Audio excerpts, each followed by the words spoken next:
Hey everybody, it's your man James back again with some more comic reviews for you. Today we're going to do something a little special. We're going to do the Swamp Thing 100-page giant number 5. As you can see here, this is a rare commodity. It was released through Walmart, and it's not available anywhere else. And it's very hard to get a hold of. So I was very fortunate to actually find one at my local Walmart. So we're gonna go through it today here and check it all out. And as you can see, there's multiple stories in here. Yeah, I see multiple tales, most of which are reprints. The last 3 here are all reprints, but the first 2 are all new. And we got our first story here by Mark Russell and Marco Santucci. Basically what's happening in this story is Swamp Thing is fighting a corporation that is, doing, let's say, less than ethical things to the planet, and so he's trying to get them to stop while they are trying to capture him and use his abilities for their own nefarious purposes. And what happens here is there's a cult that is trying to help Swamp Thing in his efforts, while the corporation is determined to capture and stop him from getting in the way. And in this tale, he makes a very fateful decision on it all. And what I really like about this story is it really shows the humanity of the character. A character that's basically a living plant with a human's memories, and yet they feel more human than sometimes actual people do. Like, we got, there's a really great sequence here. The art by Santucci, by the way, is just incredible. I mean, just look at this.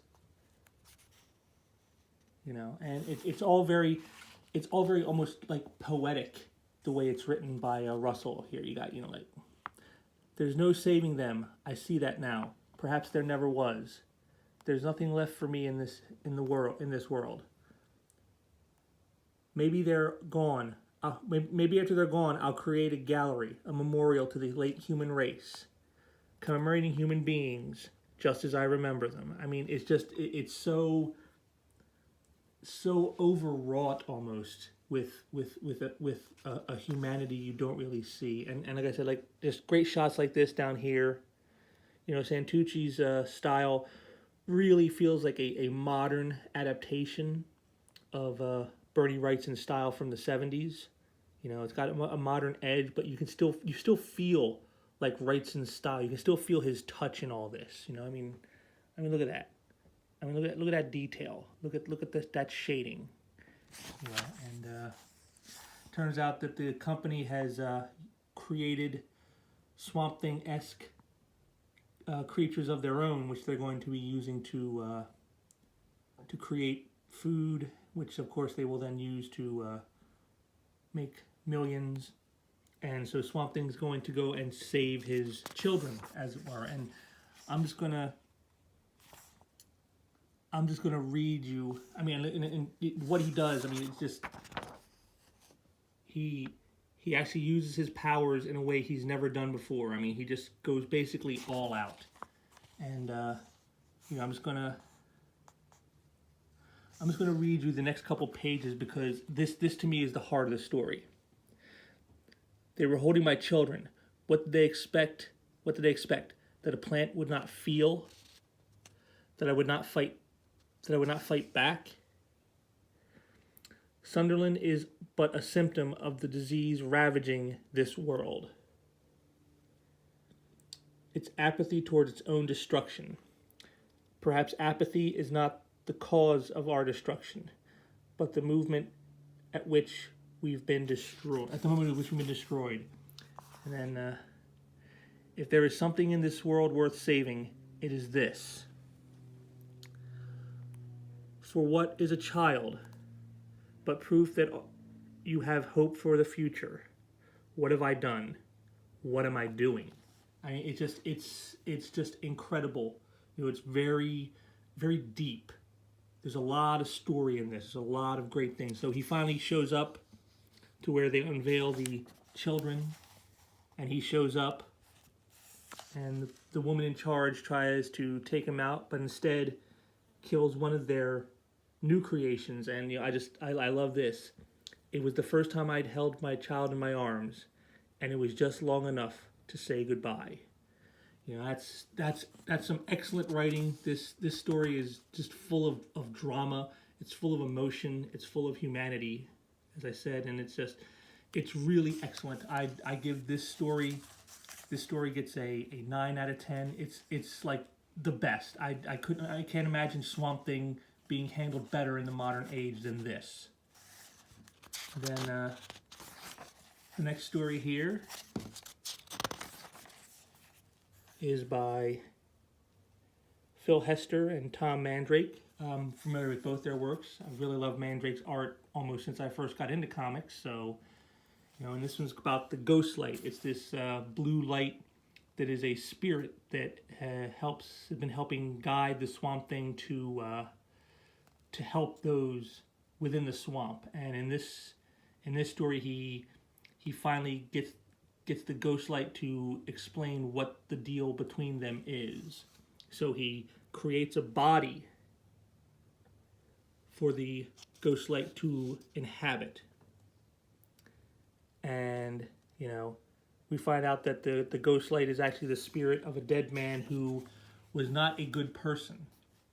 And he is being basically condemned in this form to try to find redemption, recompense for what he has done. But it goes even deeper with the twist of the Ghostlight is actually the man who helped kill Alex Holland. He was the one who created the bomb that they used to kill him. And this is like the stuff Mandrake's great for, this horrific, dark style. And the guy, he had started to have second thoughts, and they killed him just before the bomb blew and killed Holland. And so they were both created basically at the same moment. These two characters, and they come across a guy who is on the run from the law. He had broken away from prison because he wanted to go back to his people, to his village. See, near enough. If them bloodhounds don't find me first, Little Houma tribe, village south side of the Lake Hatch. At least I think. Haven't seen it for 40 years now, so he wants to get back home. And, so Swamp Thing and the Ghostlight help this guy to get back home, only to find out that his home is gone. I'm sorry, it looks like it's been deserted for many years now. The land can't support the people it did once. Run away for nothing, shot for nothing. That's a fit ending to a man's story, ain't it? Better than the ending I gave the other fella 40 years back. And he asked them, to leave him there, to die at his home, and they do, and they give him a burial, and in the end, both Swamp Thing, the Ghostlight, and this convict all sort of find a redemption in the end. It's a very, very good story. Not as good as the first one. This one's a little more pat, a little more,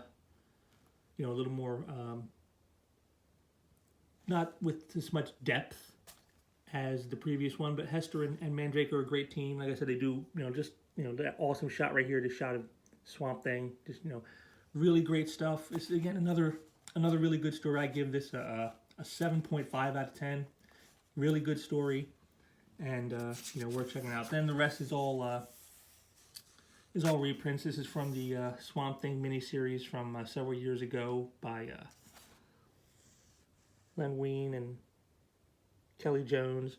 And in this, Matt Cable has taken the body of the Swamp Thing, and while Alex Holland has become human again, and now you're seeing he's having to deal with the fact that Cable's going a little crazy with power. This story was even more pat than the other two. The other two's had more richer subtext. This one's just much more like straight style superhero in your face stuff.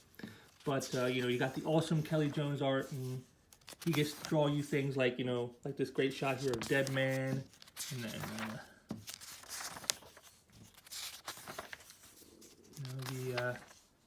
the Spectre shows up.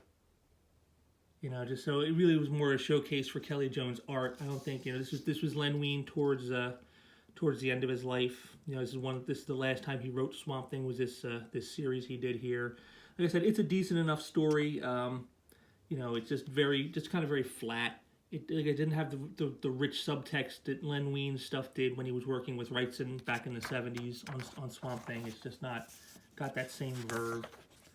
Then we got Hellblazer from DC Rebirth. This issue by Simon Oliver and Pia Guerrera. Basically, the story is that John Constantine is fighting the Djinns, evil spirits like genie type things, and he needs the Swamp Thing's help to do it. And you can see here, Swamp Thing is no longer able to help him. He has to head back to the Green because he's been drained. So now it's Constantine and this woman Mercury who have to find the Djinns and stop them themselves. It's again this one it's okay.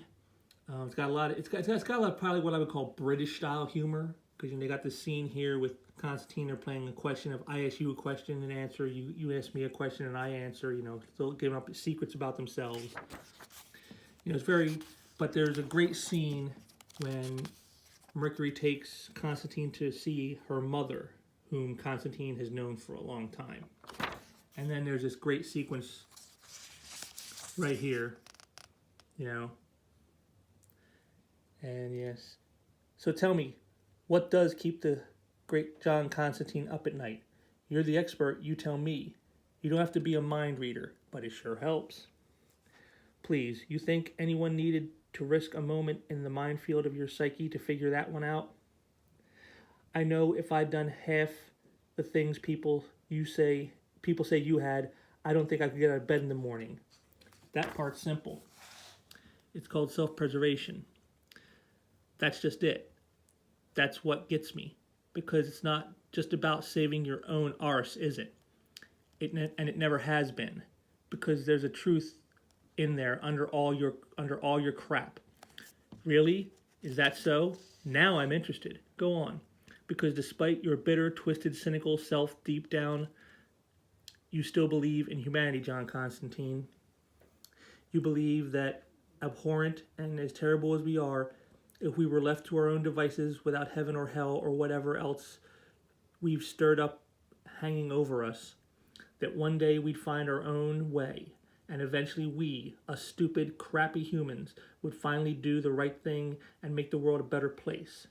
John Constantine, I believe that is what gets you out of bed, and that's why I brought you here to see my mom, to remind you of a time years ago when you could still admit that truth about yourself. That's so there's this great moment here where we kind of spell out, something deep within Constantine. It was this was the great moment right here. This made the story worth telling. All the rest of it is kind of just sort of meh.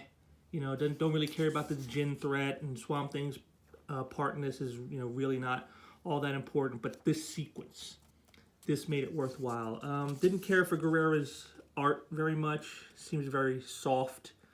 You see like in the faces here, it's like got a very soft, powdery feel to the textures. It's not something I would think I would fit well with a character like John Constantine. I'd expect a much harder, rougher edge, and you didn't get that. This one was all right for that one scene, for that big moment of honest contemplation. But again, just this one didn't do nothing for me. And then we got Zatanna. And in this story, again, this is from her 2010 or 2011 series. And she's basically, there's a guy who runs a casino who brings her in to perform, but he's got an ulterior motive. He wants to capture her soul and give it to a demon so that the demon will allow him to stay young and live on, for as long as he wishes. and you know, it's by Paul Dini and Chad Hardin and Wayne Foucher. Again, this one was probably the weakest of the three. It just, I didn't really care about the whole threat. You know, it doesn't, you know, Zatanna's the best part of the story, but, you know, like this whole stuff here with this demon, you know, and it's a nice image and all, but I don't feel the threat. I don't see it. And it just never really gelled with me. You know, it's just kind of a very meh story, you know, just very, very blah, you know, and, but, you know, overall, this book, for the first two stories, definitely worth getting. So I'd probably give overall, the book overall probably gets about a 8 out of 10. If you can find it at your local Walmart, pick it up. Really kind of sad though that this story here, the one by Russell and what's her name? Santucci, it ended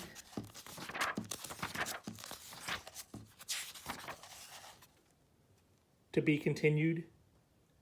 So, you know, I'm not gonna, and they've canceled these now, so I don't think we're ever gonna see the ending to this unless they release it digitally, and I hate digital comics, so that's not likely gonna happen for me.